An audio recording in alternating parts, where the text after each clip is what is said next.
weltare ɓiɓɓe fulɓe andu diine maɗa fedde heblo sukaɓe africa weltare tv takusan yoni to gamaji to damga to dagana to miri to kaska to beeli cowi to jaaba liduɓe to sinthiane sinthiou dañɓe to thienela sahoɓe ko on takusan juula ha e nder galle ceerno yaya ba to richard tola ha to galle ceerno abdourahmani dia to pk 8 nakfede ko taari ɗum kala ene jeeya e gardidi kabaruji men to leydi Mauritanie ma en jaa ha to wuro witengo Kumba Tumani tawatego e nder falde Magama teskama tigui ko cukalel gotel wasi toon fittade mum e tuɓoji cakkitiɗi wadde taw ko yolayru to leydi Sénégal ma en jaa ha to falde Jalam Mbere noon ɓoyataɓe keeɓa daaraji ɗiɗi moderne jaaduɗi e jamanu tawi sukaɓe ene keble hen qur'ana ene jangguine hen qur'ana arabe e français kala tawa kadi ene yaadi e métier hono no miijo fedde heblo sukaɓe Afrique joguigo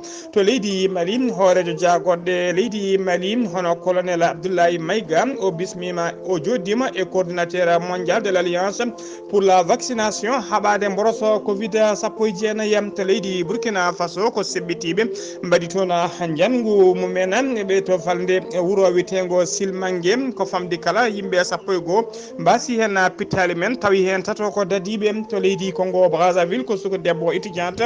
biteɗo Sanselia Mulonda cokonoɗo kene walla joni lebbi nogas gonnoɗo e nder kaso ko kañum heeɓi kenala kañum tigui heeɓi fattangue fofde kenala lakkitare caggal nde o heeɓi liberté provisoire kabaruji men joolam jaɓerima en jaa ha to leydi Russie to leydi Mexique to leydi Grèce Palestine ha to leydi Iran bisimilla mone ketki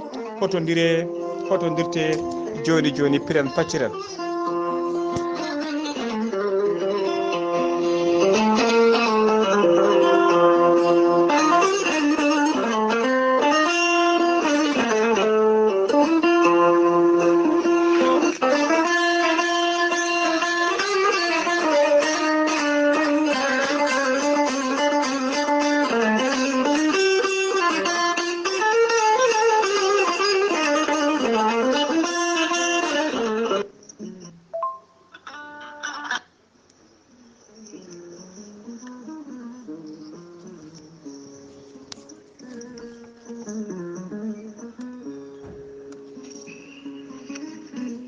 ceerno jibisi ko wittiyanke leɗɗe ko safriyanke safruji fina tawa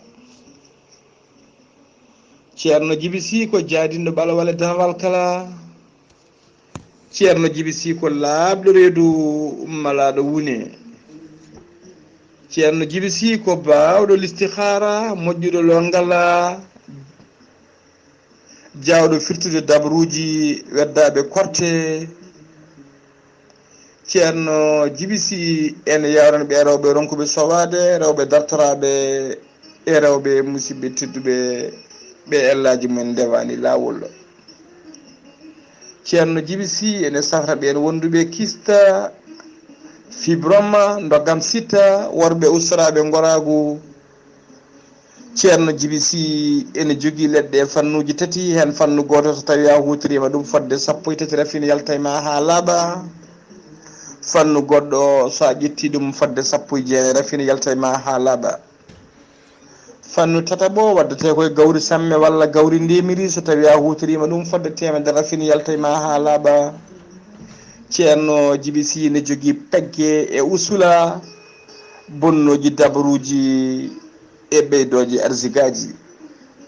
ceerno jibisi ko bawɗo listihara dokkatama ko indema inde nene maɗa o haala ko woni nder ɓerde ma ha mbiya yoni so tawi ko wonɓe nder leydi Mauritanie ko ujunere mbuɗu wonɓe Sénégal e dendagal leyɗele takkiɗe leydi Mauritanie ko 400 CFA wonɓe Europe Amérique Asie ha Afrique central kala ɓen hay mbuɗu jomum yoɓata ko gratuite ceerno jibisi ne andina dendagal kilineɓe mum e oɗo saaha joni mo tawi nder Nouakchott to legal nettek sara jeere nettek to base makko mawɗo ɗo kala jiɗɗo jokkodirde e ceerno jibisi numéro makko téléphone ko 47 22 80 84 ceerno jibisi ene jogui miñum mo golloto ne wiye ceerno Alassane Sy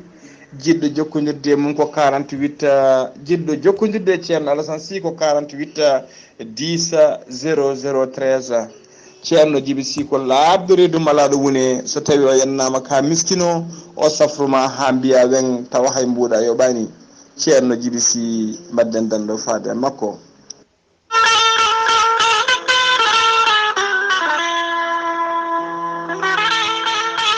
ciggam nange wulnge jaw ari addi ko jam addi ko lellitare e ɓamtare rendo meɗena ciggam nange wulnge jaw ko équipe keɓlaɗo toon to leydi turki wawɓe golle mum sukaɓe garɗuɓe golle joguiɓe fannu installation keso ciggam nangue wulngue diaw e gardegol Haruna Dawouda Ndiaye taweteɗo to Tumbela aɓe jogui kaɓirɗe celluɗe lattuɗe ɗen kaɓirɗe giwi ko toon to leydi Turki ha toon to leydi Allemagne.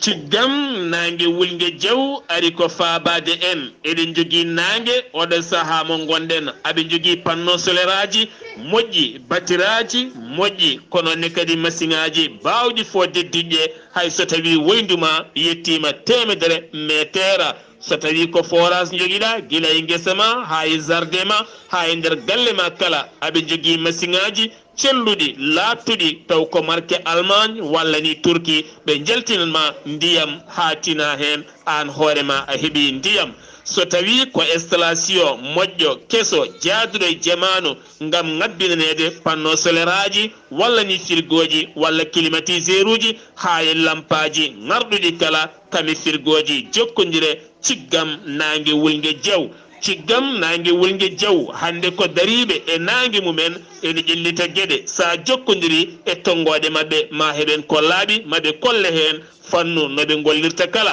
sa yiiɗi jokkodirde ciggam nangue wulngue diaw woto woɗɗo joni joni. so tawi koye nder leydi Sénégal mbatta ko 00 221 77 566 40 22 so tawi ko Mauritanie mbatta ko 00 222 46 97 84 75 musidɓe tedduɓe ciggam nangue wulngue diaw ari ko faabade en facture ala haydara ala ko nangue tan jaltina faya koye dabbude kono matériel moɓe jogui o ene wawi moftandema jeygue hayso heggiɗi tawatinata caɗele mbadden danɗo faade équipe keɓlaɗo marɗuɗo ciggam nangue wulngue diaw.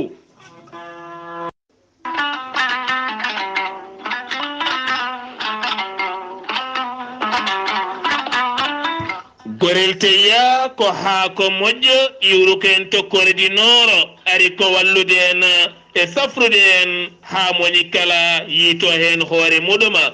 teskama o saaha mo gonɗen ɓalli kewɗi ko jaaɗoji guloji nonne kadi ɗaɗi kewɗi ko cukkiɗi ha ɓalli mbatti musde yimɓe tuƴi koyɗe musoje koppi musoji taw jeeyi sababu ko ƴiƴama dogata e ɗaɗi jomuma an joguiɗo AVC jogui cardiaque ɓandu wuloru ɓandu jaaɗoru sa jokkodire gorel teyya joni joni keɓa hen ko laaɓi gorel teyya ko haakono haako wargani a wulnaɗo ha wuula juppa hen ndiyam aɗa yara aɗa yiita hen cellal ɓandu maɗa sa yiiɗi hebde ko laaɓi ko fate gorel teyya jahata koto site mabɓe internet a mbaɗa www.gorelteya.com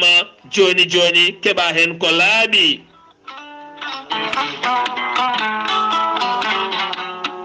tongoɗe gorel teya beele mbawa jokkodirde hen so tawi koto Touba gonɗa jokkodirta koye Moustapha Mbacké 00221 77 631 71 68 walla so tawi koto Kidira gonɗa jokkodirta koye galle ceerno Habous Diallo 00221 77 554 75 54 so tawi gonɗa koto Gabo jokkodirta koye biyeteɗo Pape Kana mbatta ko 00241 077 39 57 97 so tawi koto États-Unis d'Amérique gonɗa Abou Sow Kawral Fouta business +1 34 77 01 56 77 so tawi gonda ko to leydi France jokkondirta koye Haruna Ngayda mbatta ko 06 50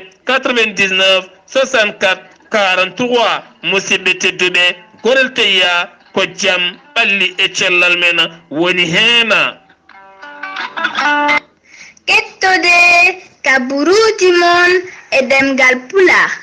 Afrique, Asie, Europe, Amérique, Moyen-Orient, Océanie. jam ñalle mon musidɓe tedduɓe eɗen gone dewo sappo e jeegom lewru yarkomaa hitande ujunnaji ɗiɗi e nogasi ɗiɗi habaruji men e ɗemgal pulaar e sawta he ko musidɗo mon sehil moon Ghalii Abuu Bah to karallagal ha mbawon yiide en to banggue nate ɓosoje ko miñi men sehil men Saydou Abou Bah ko adi kabaruji men noon eɗen mbaɗa e rango faade dendagal leñol ngol kala nde yimɓeɓe mbattata hakkillaji men no fewi e jandeli men guila e radio ji men ha e émission ngaji men télévision kala ndi yimɓe mbawata wadde sponsor uji mbawa wadde publicité ji mbawa wadde communiqué ji ko ɗum woni ko jogoto jayde ko ɗum woni kadi ko jogoto jaydi yankoɓe ɗum waɗi kadi ko tamboto émission ngaji kono teska noon e kala saaha e kala radio ji men e téléji men hay sinno leñol ngol hokkama émission on e waɗa fodde hitande duuɓi ɗiɗi tawa hay sponsor goto walla hay goto noddani walla hay publicité goto waɗaka hen ɗum noon ene wara émission ene wara kadi ɓandu baɗowo émission o ko noon kadi ene tampina ɓena joguiɓe radio walla joguiɓe télé o ha kabaruji men e ɗemgal pulaar koto leydi Mauritanie puɗɗotoɗen sappo e jeegoma policier taw ko Mauritannaɓe gollotoɓe e frontiére uji woni to keeri natirɗe walla jaltirɗe leydi Mauritanie keeɓi tigui heblo taw ko heblo faydingo no fewi ummorade e ambassade leydi France joɗaniɓe leydi France e nder naccata lamorgo leydi ndi on gon heblo noon koko fati kayi e wawde détectude woni wawde yitude ko ɓuuri yawde e yaaki ɓuuri yawde kayi wonande ɗina kayitaji taw ko kayitaji ɗi ndewani lawol woni de détection des documents frauduleux yitude document ji taw ko document ji ɗi yimɓe ɗannotoɓe jogoto guila e passeport uji ha e visa ji e gueɗe mbaɗi noon carte d'identité ji taw ko kayitaji ɗi moƴƴani koye on fannu ɓe mbawi heblede beele ɓe mbawa yitude ɗum ko ɓuuri yawde e yaccade yidde ambassade leydi France e nder leydi Mauritanie noon yidde ɗum ko wallidde leydi Mauritanie ha ɓaade ɗena ɗanne taw koɗen ndewani lawol guila yaltoɓe ha natoɓe leydi ndi kala ha joni ko leydi Mauritanie keddoɗen Kumba Tumani ko wuuro tawtengo e nder falde maqama communiqué ummoride to ministére de l'intérieur woni jagorgal kalfinangal ko fate gueɗe nder leydi e jaccinagol laamu communiqué mabɓe aseta hanki o ɓe kolliri tigui wonde e nder toɓoji cakkitiɗi tobde e nder gorgol e nder falde maqama teskama toon tigui e nder ngoɗo wuuro witego Kumba Tumani ko cukalel gotel wasi toon fittade mum taw ko guila joliguel kolade ɓe kolliri noon ɓe kolliri kadi wonde koɗande kewde e mbaruji kewɗi mbawi yande e nder ɗiɗo nokkuji e nder muqadda barke wola ha to nokku biteɗo Tayba de e to Elage Dida to kay hayri ha to woluma nere kala to nere walo to non wa nere waɗon tawi nder région de Gorgola teskama toon kono gas jeetati dammol kañum woni ko halki toon to Likseyba de walla mbiyana Likseyba Podor falde tekan toon e nder région de Trarza teskama toon noon e oɗo saaha joni ko maayo ngo maayo fleuve du Sénégal woni maayo Sénégal ko fuɗɗima ƴerde ngo ƴeri no fewi oɗo saaha joni niveau maggo ene ƴiime ha 5,45 métre hono no holliri rapport ministère de l'intérieur mo leydi Mauritanie ha joni ko leydi Mauritanie keddoɗen Mohamed Cheikh El Ghazouani kañum woni hoorejo gendi ndi kañum woni hoorejo gendi leydi Mauritanie o heeɓi e junggo makko tawi ko rapport annuel woni rapport batteɗo kala hitande on rapport noon ko commission des droits de l'homme commission nationale des droits de l'homme woni CNDH mo leydi Mauritanie kañumen dokkimo on rapport noon ko cimtol kala hitande mo commission heewi wadde halfinaɓe ko fate hanki innama addi rapport o noon ko président woni hoorejo catal ngal to palais présidentiel to hono maître Ahmed Salema wula Buhoybini ko kañuma weedimo on rapport to palais présidentiel to on rapport o wul Buhoyni noon holliri woni e nder rapport o koko fati kay e justice ko fati ko wiyete changement climatique e ko fati kadi e ko fati e pandémie woni mo baw covid 19 e ko fati e jungoji subade ko fate bena taw ko tambotobe ko fate droit de l'homme woni hagge innama de e ndera ha leydi Mauritanie ha joni kabaruji men demgal pulaar sen ummima to leydi Mauritanie ko to leydi Sénégal paɗena policier ji gollotoɓe e ndera commissariat mo Jacques Mbawo e gardugol commissaire Binta Cissé ɓe jiiti ɓe pirti réseau ji ɗiɗi dartoriɓe wadde gueɗe koyde cofɗe ɓe jadani e diine jadani e aadaji meɗen ɗina réseau ji noon hen réseau goto ɓe pirti ɗum koto leegal bitegal Kera Mbaye Fall e to réseau goɗɗo o koto leegal bitegal cité Capex ɓe tawi toon noon ko appartement ji ɗiɗi ene loi e kala leegal ɗina appartement ji noon ko rewɓe yeeyoɓe ndewagu mumen woni ko wiyetede prostitué kañumen kewi arde toon ene potti toon e worɓe ɓe mbawi teɓade toon noon kene qime ha 15 innama aade ɓe tawi toon kadi fodde 33 paquet préservatif woni paquet aji capotaji e téléphone aji 10 ɗum noon waɗino ko ñande jamma aljuma ina wiyata aseta hanki o galle mo ɓe idi yiitude o noon to Kera Mbaye Fall ko goto e notable uji woni tigui hellifaɓe leegal ngal kañumen tigui sorɓide police ji ɗi oɗon habaru nde police o yetti nokku o noon ɓe idi teɓade ko debbo taw kañum woni gérante nokku o ɓe mbawi teɓade ɗum ɓe tawi ɗon kadi rewɓe ɗiɗo prostitué ji woni rewɓe yeeyoɓe ndewagu mumen ɓe teeɓi ɗumen ɓe tawi ɗon kadi sagataɓe jeetato worɓe taw ko fadɓe hokkannoɗoɓe rendez-vous ene faadi kileneɓe mumen kañumen teɓa ɓe noon tawa kadi ɓe tawa kamɓe worɓe ɓe yoga mabɓe tawa kene cimmi simme bonɗo yoga mabɓe kene jaari kol jaam woni sangara ha mandili kamɓe kala noon e oɗo saaha joni ɓe tawi juuɗe dadiɓe ha joni kabaruji men ɗemngal pulaar jeen ha to commune Jalambéré l'institut biteɗo l'institut Souleymani ɓe koliri tigui wonde ɓe ummanima ko fati kay e wadde mahde daraji ɗiɗi taw ko daraji moderne jaadu garɗuɗi jaaduɗi e jammanu ɗina daraji noon taw ko ɗum hinde dara moderne ɗi batti noon koye falde commune mo Jalambéré ko coopération noon hakkude commune mo Jalambéré e institut Souleymani ko kañum jibini gona miijo ko directeur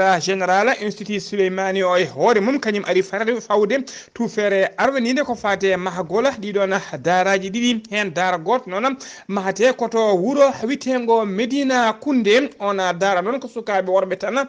jabboto hedde sukaɓe worɓe tan ko on woni mo jabboto dara ɗiɗaɓo o noon mahate tigui koto wuuro witego Ngohi on dara noon ko sukaɓe rewɓe jabboto ene tawtora pawgol tufere arwanide magol ɗina daraji noon maire commune o hono biteɗo Mamadou Salif Sow jaru majji noon mahgol daraji ɗiɗi ene qime ha 2 milliards woni milliard uji ɗiɗi taw ko France CFA ta hen dara kala noon ene tawe wertago ngo 5 hectares on paami tigui e nokkuji jaaƴƴi no fewi tawa ɗina daraji noon ene mbaɗi ko wite internat kala almuɓe janggoɓe hen tawa ka jangguinte ko Qouranul Karim jangguine hen arabe e français tawa kadi ene wondi e heblo yajgo no fewi ɓe keble to banggue ndema e to banggue élevage woni negol jawdi kala ɗum noon taw ko formation professionnelle woni heblede heblo moƴƴo no fewi yadungo e jamanu nde wonno kadi commune o ko commune rural woni ko commune ndema e gaynaka ɗum saabi noon maire commune o hono Mamadou Salif Sow o holliri tigui wonde ɗiɗo daraji ma mbaw ƴellidde nokku o hano hannirta ni mbawa kadi fertude pe mbawa kadi ferde laabi taw ko laabi ɓamtare e laabi wasam gollagu falade wasam golladu wonande kay ɓen sukaɓe ha tengti noon e ɓurɓe famdude doole guilay ɓe jinnaɓe mum may woni orphaneji hay almuɓe tokosɓe ha yimɓeɓe ngala doole kala ma mbaw janggude hen heble hen heblo moƴƴo no fewi ha joni kabaruji men ɗemgal pulaar koto diya falde Kaolack paɗena jokkela ko wuuro tawtego sara Kaolack ko toon noon ko goski debbo goto tawa tirna wondani e wonki mum tawa kadi ki fuɗɗima gammutinde goski ki tawa fuɗɗima gammutinde ko gendarmerie e sapeur pompier en kañumen nani kabaro kañumen tigui mbawi yettade ha to nokku goski woni to ɓe mbaɗi toon constat mabɓe gadano de ɗum noon ɓe dokki yamirore nde goski ki artirte to morgue hôpital régional mo Kaolack losgoji jaaƴi udditama hen ha joni ko leydi Sénégal keddoɗen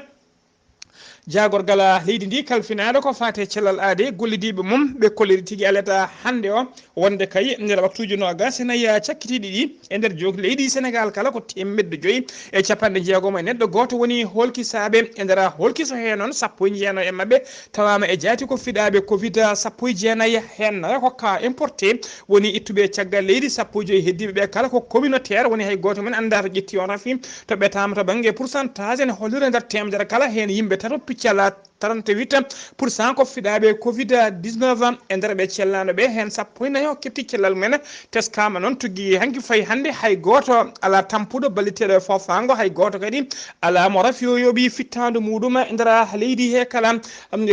tawi noon ko doggola winditiɓe e doggola coronavirus ɓe jaare oɗo saaha joni capanɗe jeetati ujunere ene fawi temedde jeegom e capantato neɗɗo e nder mabɓe noon hen capanɗe jeetati jeegom ujunere e temedde joyyi e capanɗe nayo e jeetato kefti cellal mumen hano hannirta ni ujunere temedde jeenayi capanɗe jeegom e jeetato ɗum woni ko hawre la jalam so tawi noon ko heddiɓe juuɗe safroɓe ene woni ka active e o ñalawma hande leydi Sénégal jogui ko temedere sappo e tato neɗɗo wonduɓe mbotoso coronavirus so tawi noon ko ƴettuɓe ñakku mumen e nder jokki leydi he kala togui ko ñakku ngo fuɗɗi ha yetti ñalawma hande o ɓe jarata koye million ene fayi temedde jeenayi million ene fayi temedde jeegom e capanɗe jeenayi e jeegom ujunere temedde jeenayi capanɗe jeenayi yimɓe nayo woni 1 696 994 neɗɗo ko fuɗɗi ƴettude ñakku mumen e nder leydi he kala kabaruji men e ɗemngal pulaar ha joni to leydi Sénégal yana to dunga wuro alpha to dunga wuro alpha noon ene tawe nder commune mo ɓokki jawe ene tawe noon wuro ngo noon tawe sunare mawde no fewi guila kay ɗeɗo guila kay cukalel gotel dewel jaran guele duuɓi nayyi wasi toon fittano mum guela cukalel noon ko huɓere mumen yanno e maggel guel wasi hen fittano maggel goski maggel nawama to morgo wuro soogi yimɓe ɗiɗo kadi walɓe teskama gañima hen gendarmerie noon udditi hen losgoji mum eɗen mbiya tan yo Allah lomtina habaruji men ɗemngal pulaar so mima to leydi Sénégal ko to leydi Mali paɗen to leydi Mali colonel Abdoulaye Maïga kañum woni hoore jagoɗe par intérim mo leydi Mali o bismima o joddima ñande aljuma ɓennuɗo sappo e nayi lewru octobre hitande ujunnaji ɗiɗi e nogas ɗiɗi e biteɗo monsieur Ted Cheybane on noon ko coordinateur mondial woni coordinateur windere de l'alliance pour la vaccination contre le Covid-19 ko fedde noon rendinde ɗeɗo pelle kila UNICEF ha e Croix Rouge ha e fedde witende l'USAID e fedde witende OMS woni organisation mondiale de la santé ko nde kam ndeɗo nden fedde noon rendini ko ɗeɗo pedde kala ko kanko ardi ngal ɗon catala o wawi noon wonno mujibu jonde nde noon ko yewtide e hoore jagoɗe leydi ndi beele laamu leydi Mali ene wawa walludeɓe peeje kayim haaɓe mbawa ñakkude yimɓe heɓe mbawa ƴettude ñakku mumen hano hannirta ni haɓade mboroso covid sappo e jeenayi e nder leydi Mali Cheybane o ñaguima hoore jagoɗe nde ne wallatamo e peeje kala beele kay campagne ruuma ko fati kay e ñakkude yimɓe ɗumni wadde kay beele ɗum ne waɗa réussir hano hannirta ni e nder leydi Mali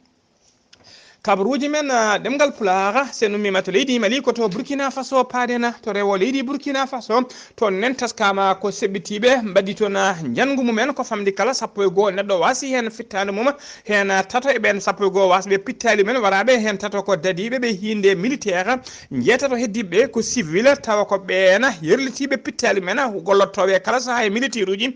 gam kay habtade pelle ceɓitiɗe wawlude dadiɓe habtade pelle ceɓitiɗe ko jeetato e men woni mbaraɓe jangu ngu noon waɗi ɗum ko catala bitengal GAT woni groupe armé terroriste kañumena mbaɗi nguna jangu ɓe mbaɗi jangu ngu noon koye nder commune Borom to rewo leydi ndi tolno wuuro witengo Silmangue ene tawe e nder région mo Namantega waɗi kadi barmuɓe ɗiɗo waɗɓe majjuɓe mele woni porté disparu hay goto anda toɓe keedi oɗo saaha joni kadi ko bilan provisoire ene huula tigui wondema bilan o ɓeyde saabu hewɓe kolleri ko wasi toon pittali men ɓuuri sappo e goho neɗɗo sittude on noon nguɗo jango waɗi tan ko jonti ɗiɗi caggal kay kudata banno toon taw ko capitaine Ibrahima Traoré derguinno laabu colonel lieutenant colonel Damiba on kudata noon wonno ko ñande capantati lewru septembre maydu ɗon du habaruji men ɗemngal pulaar to Congo Brazzaville paɗena Sanselia Moulanda ko suka debbo étudiante mo duuɓi no gasi jeegom gonnoɗo e oɗo saaha kala e nder kasoji to Brazzaville lamorgo leydi ndi o sokanom noon o waɗi nder kaso lebbi no gasan heɓi fartange noon fofde kenala lakkitare guila aljuma sappo nayi lewru octobre gonɗen nu caggal kay nde o heeɓi woppitede taw koye mbadi liberté provisoire ko ONG noon ONG noon kañumen toppirno dossier o kañum dari kay darde ha o wawi hebde kenal lekkitare hebde ko wiyete liberté provisoire ONG noon holliri tigui ma daroro dole mum ponno kay ha o heɓat tigui liberté makko définitive woni ha woppite ha laaɓa kanko noon on nanguirno to tigui koko wiyete atteinte à la sécurité l'intérieur de l'état woni tigui yinnode dillinde leydi caggal ɗum kadi ɓe tumminoma wonde kay ɓe tawi petelaji taw ko petelaji guerre e nder suudu makko e junggo makko ɗum noon ko ɗum woni tigui ko tumano sanselia noon en tawi oɗo saaha joni e nder galle mumen caggal kay mbiɗen nde o waɗi lebbi nogas ene qime tigui o waɗi tigui ko balɗe temedde jeegom e sappo e jeegom ñalawma mo waɗi e nder kasoji to Libreville to Brazzaville lamorgo leydi Congo sanselia mulanda noon ko étudiante en master de langue et littérature française woni LLF o janggata koto université Mariana Ngouabi Brazzaville habruji men ɗemgal kene wona joni noon kabruji men ɗemgal pulaar koto leydi russe paɗen koni koɓe leydi russe ɓeydi tigui oɗo saaha joni wawde kaya ɓeydude force mabɓe dole mabɓe kala gam weddade pettoje e bomboje e nder région biteɗo Belgorod noon alata hande o ɓe mbawi tigui ayna toon pettoje kewɗe no fewi e bomboje kewɗe e Belgorod ko région tawateɗo e nder leydi russe kono ko région gonɗo hakkude kerol hakkude leydi russie e leydi Ukraine waɗi hen noon barmuɓe nayo koto leydi Mexique paɗen aseta hanki o sappo joya yarkomaa hitande ujunnaje ɗiɗi e nogas ɗiɗi ko janggu waɗi e nder bar goto tawateɗo to wuro witego wuro witego ira poitou tawatego e nder région mo Guanangazou to central leydi ndi sappo e ɗiɗi o neɗɗo wasi hen pittali mumen koto leydi Grèce paɗen toɓoji kewɗi ndiyam caami tigui e jaaduɗi e yoleru tooɓi e nder ila goto tabbiteɗo ila Grette tawateɗo to sud woni tigui to banggue worgo leydi Grèce yimɓe ɗiɗo mbasi hen pittali mumen ɗum noon tawi nder région mo Héraclion koto leydi Palestine paɗen Palestine najo goto gañinoɗo tawa kadi ko kural yanno e makko kural mo koninkoɓe leydi Israël fitnomo seeɗa hanki o leydi Palestine noon ɓe kolliri tigui ñalawma hande o alede hande o on suka wasi fittade mum e juuɗe safroɓe koto leydi Iran paɗen cuumu kulɓinigo wondude piyande guurde no fewi nanama kikiɗe hanki fayi jamma e nder kaso biteɗo kaso wuuro witego Evine ene tawe to rewo Téhéran lamorgo leydi ɗi ɗum ko seeɗa hanki kikiɗe fayi jamma